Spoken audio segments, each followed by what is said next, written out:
हिलक्राफ्ट की शुरुआत 20 जुलाई 2004 में हुई, पर इसकी परिकल्पना हमने 2003 में कर ली थी और 20 जुलाई 2004 को 6 महिलाओं के साथ इस कार्य को प्रारंभ किया गया। हिलक्राफ्ट तो एक सोशल ऑर्गेनाइजेशन है, सोशल एंटरप्राइज है, जिसमें कि 3 स्वयं सहायता समूह बनाए गए हैं, जागृति, उन्नति और प्रगति।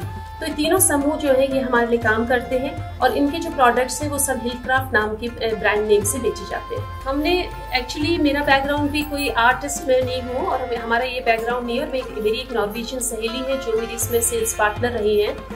तो उस समय हम दोनों ने मिलकर इसको सोचा कि हमें इस तरह से महिलाओं की मदद करने के लिए हमें कुछ करना चाहिए जिससे उनको आर्थिक सहायता भी प्राप्त हो और उनके अपने एक आत्मविश्वास में वृद्धि भी हो।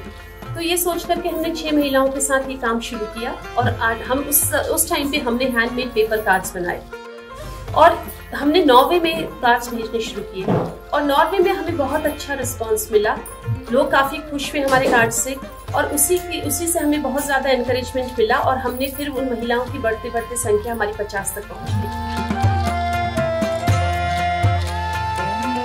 ये महिलाएं जो हमने 2004 में जब हमने शुरुआत की थी तब तो हमने हैंडमेड पेपर कार्ड्स बनाए थे। उसके बाद हमने जर्नल्स बनाए, बहुत सारे अलग अलग विभिन्न प्रकार के विभिन्न डिजाइन के हमने जर्नल्स बनाए और हम आर्टिफिशियल ज्वेलरी बना रहे हैं। पिरूल पे हम बहुत सारा काम कर रहे हैं और हम लोग अपने ट्रेडिशनल आर्ट एपन को भी काफी प्रमोट कर रहे हैं। बहुत सारे आइटम्स हम एपन के बना रहे हैं। आर्टिफिशियल ज्वेलरी भी हमारा एक बहुत इम्पोर्टेंट वो है, हमारा एक बहुत इम्पोर्टेंट प्रोडक्ट है जो कि काफी लोग पसंद कर रहे हैं। हम फैब्रिक ज्वेलरी भी बना रहे हैं। तो हम बहुत सारी चीजें कर रहे हैं। क्रोशिया बहुत ज्यादा कर रहे हैं, हम टॉयज बहुत बना रहे हैं, क्रोशिया बास्केट्स बहुत बना रहे हैं। तो हम क्रोशिया भी हमारा एक बहुत इम्पोर्टेंट प्रोडक्ट है। हम लोग मैक्सिमम एक्सपोर्ट करते हैं। So let me say that हम लोग 95% हम लोग एक्सपोर्ट करते हैं।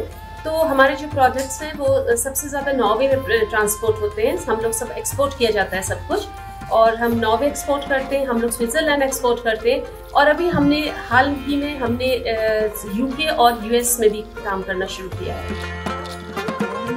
ये महिलाएं हमारी यहाँ के रानीखेत से लगे हुए इलाकों से आती हैं।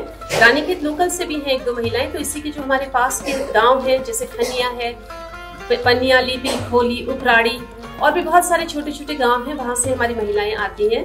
और जो हिलक्राफ्ट में इनको जब हम इनका सिलेक्शन करते हैं तो ये सिलेक्शन इनकी स्किल के बेस पे कभी नहीं होता है। इनका स्किल इनका नीड बेस्ड होता है। तो हम लोग बहुत ज्यादा पर्टिकुलर थे कि जो जरूरतमंद है हम उसे काम देंगे। तो इनकी जो जरूरतें थी, तो ये महिलाएं ये लोग महिलाएं काफी आर्थिक संकट से जूझ रही थी। इसमें कुछ लेडीज हैं जिन्होंने अपने पति को खो दिया था, विडोज हैं। तो उनके पास एक बहुत बड़ा चुनौती थी कि अपने घर को चलाना, अपने परिवार को चलाना। तो ऐसे सब महिलाएं ये आती थी और इनकी इस सफर में ये बहुत आगे निकल गए हैं। ये आत्मविश्वास से परिपूर्ण दिखाई देते हैं मुझे और ये स्किलफुल हो गए, बहुत स्किल्ड हैं। ये हमारी कुमाऊनी कल्चर को प्रमोट करते हुए हमारी महिलाओं द्वारा छोलिया निट करता हुआ एक ये प्रोडक्ट बनाया गया है।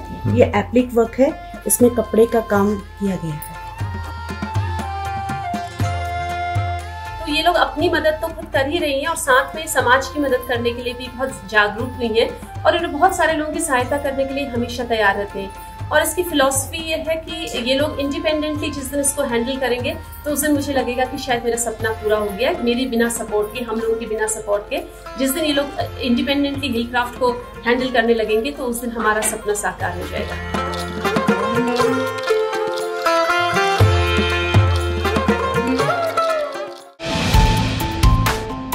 जो है आपके आसपास,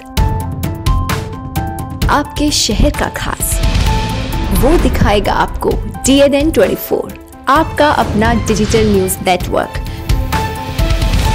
तो फिर कीजिए लाइक, सब्सक्राइब और फॉलो।